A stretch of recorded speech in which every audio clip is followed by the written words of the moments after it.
Hello viewers, welcome to our channel. నేను మీ చరణ్ పరిణి.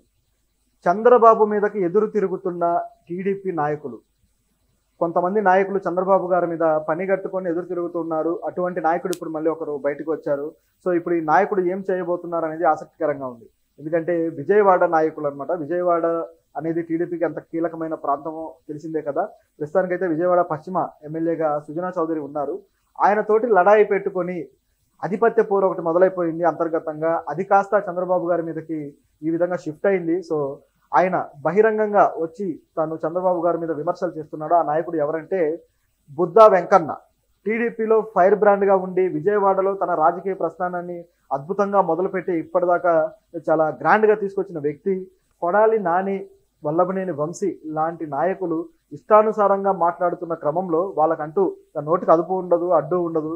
ఎన్ని బూతులైనా మాట్లాడే కెపాసిటీ ఉన్నవాళ్ళు. సో వాళ్ళు ఇష్టానుసారంగా నోరు పారేసుకుంటున్న టైంలో వాళ్ళని అడ్డుకోవడానికి ఎవరున్నారా అని టీడీపీ వెతికినప్పుడు కనపడ్డ ఒక ఆణిముత్యం ఈ బుద్ధా వెంకన్న. సో ఆయన తన కౌంటర్లతోటి, తన మాటలతోటి, ఈయన కూడా ఎంత వాళ్ళకు తక్కువ తినలేదన్నమాట. ఎంత మాట అంటే అంత మాట అనగలిగే కెపాసిటీ ఉన్న వ్యక్తి ఆ విధంగా వాళ్ళను తిట్టి నోరు మూపించి వాళ్ళని ఆ విజయవాడ రీజియన్లో కనీసం వాళ్ళ ప్రాతినిధ్యాన్ని కూడా లెక్క చేయకుండా మాట్లాడిన వ్యక్తి అనమాట. సో అలా వాళ్ళ అనుచరులకు భయపడలేదు, వాళ్ళ ప్రభుత్వం ఉన్నప్పుడు కూడా ఎవరికి భయపడలేదు. అలా మాట్లాడి టీడీపీకి అంటూ తన ఉనికిని చాటుకున్న వ్యక్తి. అయితే గతంలో లక్కీగా ఆయన పార్టీ సంబంధించి అనేక రోజులుగా పనిచేస్తూ వచ్చి మొత్తానికి ఎమ్మెల్సీ అయ్యాడు. ఎమ్మెల్సీగా తన ప్రస్థానాన్ని నిలబెట్టుకున్నాడు. ఆ తర్వాత మళ్ళీ ఎమ్మెల్యే కావాలన్న కళ మాత్రం అదే విధంగా అలా ఉండిపోయింది అనమాట. అలా ప్రయత్నిస్తూ వస్తే ఈసారి ఆయనకి టికెట్ రాలేదు. టికెట్ రాకపోవడంతో బాగా నిరుత్సాహపడ్డాడు. సో కూటమిలో భాగంగా విజయవాడ పశ్చిమ టికెట్ సుజనా చౌదరి గారికి వెళ్ళింది. సుజనా చౌదరి గారి గెలుపు కోసం తప్పని పరిస్థితుల్లో కట్టుబడి పనిచేయాల్సి వచ్చింది. సో పార్టీకి లాయల్గా ఉన్నాను అని చెప్పి ఎప్పుడు చెప్పుకునే బుద్ధా వెంకన్న, చంద్రబాబు నాకు దేవుడు అని చెప్పుకునే బుద్ధా వెంకన్న ఇక ఆయన మాట కాదనలేక సుజనా చౌదరి గెలుపు కోసం అక్కడ పనిచేశాడు. పనిచేసి మొత్తానికి ఆ గెలుపునైతే ఆయనకు అందించినట్టుగా రిజల్ట్ అయితే చెప్పేశాయి. సో ఇప్పుడు సుజనా చౌదరి తన మార్కును చూపించుకుంటూ విజయవాడ పశ్చిమలో తన రాజకీయాన్ని నడిపిస్తున్నాడు. గత 40 రోజులుగా చేసిన యాక్టివిటీస్ అన్నిటికీ సంబంధించి ఆయన ఒక ప్రోగ్రెస్ రిపోర్ట్ కూడా పబ్లిక్లో పెట్టడం జరిగింది. ఆ ప్రోగ్రెస్ రిపోర్ట్ కూడా బాగా వైరల్ అయింది. సో దాంతో సుజనా చౌదరి ఈ ఏరియా మొత్తంలో తన బ్రాండ్ను చూపిస్తున్నాడు, ఆయన నెట్వర్క్ని బిల్డ్ చేసుకుంటున్నాడు అన్న అనుమానం బుద్ధా వెంకన్నకు వచ్చింది.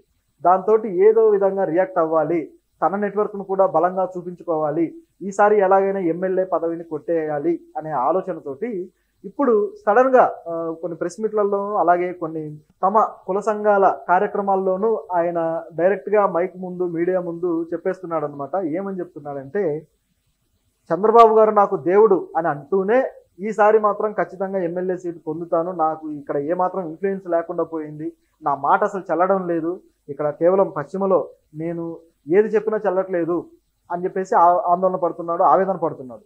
ఇంత బహిరంగంగా పార్టీలో ఉన్న నేను ఏం చేయలేకపోతున్నానని డైరెక్ట్గా ఆయన పార్టీకే ఒక ఆరోపణలాగా చేస్తున్నాడు అంటే ఇది ఎటు దారి తీస్తుంది అనే ప్రశ్న అయితే బయలుదేరింది. ఎందుకంటే ఆయన ఎంతో లాయల్గా ఉన్న నాయకుడు. తను చెప్పిన ఆరోపణలు కూడా ఇంట్రెస్టింగ్గానే ఉన్నాయి. నిజానికి అవి కన్సిడర్ చేయాల్సినవే. వైసీపీ నాయకులు నేను ఈ విధంగా దుర్భాషలు ఆడినందుకు నా మీద 35 కేసులు పెట్టారు. సో ఈ 35 కేసులు విషయంలో నేను పోరాడుతున్నాను. ఇదంతా కూడా టీడీపీ కోసం, పార్టీ కోసం నేను చేసిన కష్టమే కదా, ఈ కేసులు ఎదుర్కోవాల్సి రావడం కావచ్చు, ఇదంతా కూడా. సో మరి నన్ను ఎందుకు కన్సిడర్ చేయలేదు ఎమ్మెల్యే అభ్యర్థిగా అనేది ఆయన ఆందోళన. పార్టీకి అనేక రకాల ప్రణాళికలు ఉంటాయి. సో పార్టీకి కొన్ని ఆలోచనలు ఉంటాయి, దానికి తగ్గట్టే బిహేవ్ చేస్తుంది కదా పార్టీ. సో ఎవరికి ఇస్తే బాగుంటుంది అనే ఆలోచన పార్టీకి ఉంది కదా. ఆల్రెడీ వాళ్ళు అనుకున్న ఆలోచన సక్సెస్ అయింది కూడా ఇక్కడ. సో సక్సెస్ అయిన తర్వాత ఈయన ఈ విధంగా రియాక్ట్ అవుతున్నాడంటే కేవలం తన పదవి వ్యామోహంలో రియాక్ట్ అవుతున్నట్టుగానే కనిపిస్తుంది.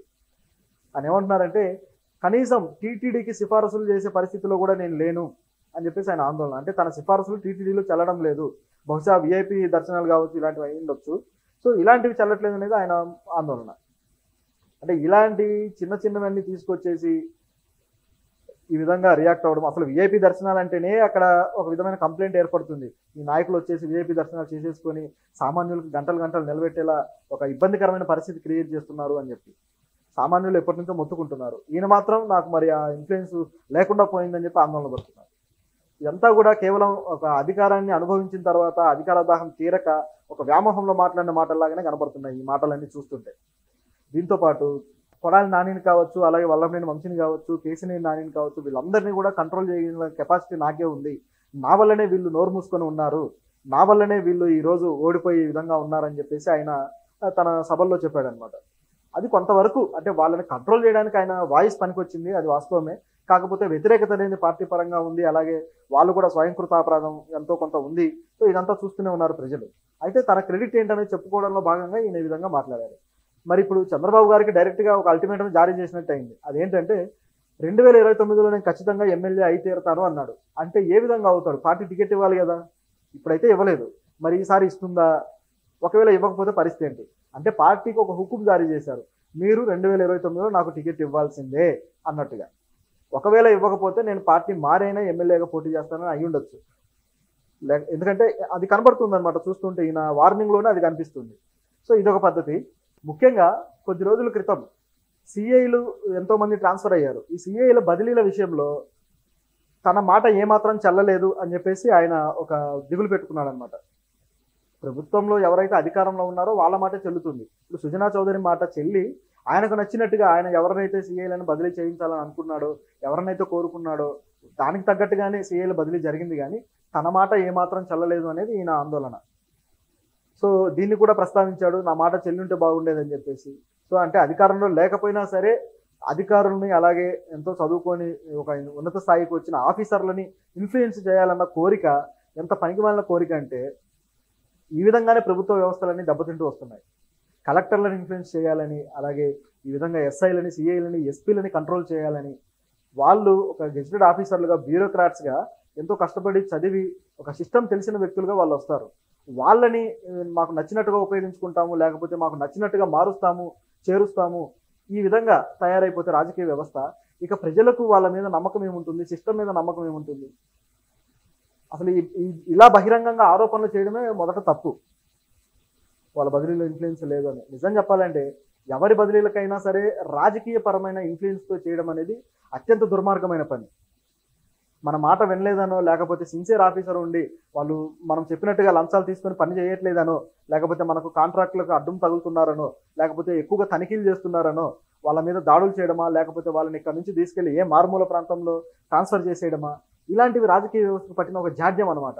ఈ జాడ్యాన్ని బద్దలు కొట్టాల్సిన బాధ్యత కూడా ఉంది.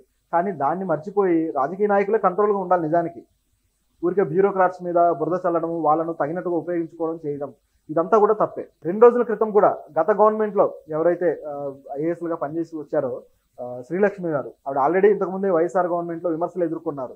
ఆయన కొన్ని అక్రమాలకి ఈవిడ దన్నుగా ఉన్నారని. ఇప్పుడు కూడా మళ్ళీ మరికొన్ని విమర్శలు ఎదుర్కొంటూ ఉన్నారు.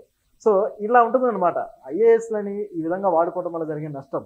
అలాగే పోలీస్ ఆఫీసర్స్ను కూడా అనేక చోట్ల పోలీస్ ఆఫీసర్స్ ప్రభుత్వానికి తొత్తులుగా పనిచేసి తర్వాత మళ్ళీ ప్రభుత్వం మారగానే ఏపీ పోలీసుల సంఘం మొత్తం, ఆ సంఘం నాయకులందరూ కలిసి వెళ్ళి టీడీపీ నాయకుల దగ్గరికి వెళ్ళి, మేము గత ప్రభుత్వంలో తప్పు చేశాము, మమ్మల్ని క్షమించండి అని చెప్పి కాళ్ళు పట్టుకొని బతిమాలాల్సిన పరిస్థితి ఏర్పడింది. అసలు ఎవరు ప్రభుత్వాలకు తొత్తులుగా ఉండమన్నారు? ఇది పరిస్థితి అనమాట. ఇప్పుడు కూడా అలాగే తయారైంది. సో దీనికి మార్పు అయితే రావాలి. ఇలాంటి నాయకులు పదవుల కోసం కక్కుర్తిపడి ఈ విధంగా నాకు అది కావాలి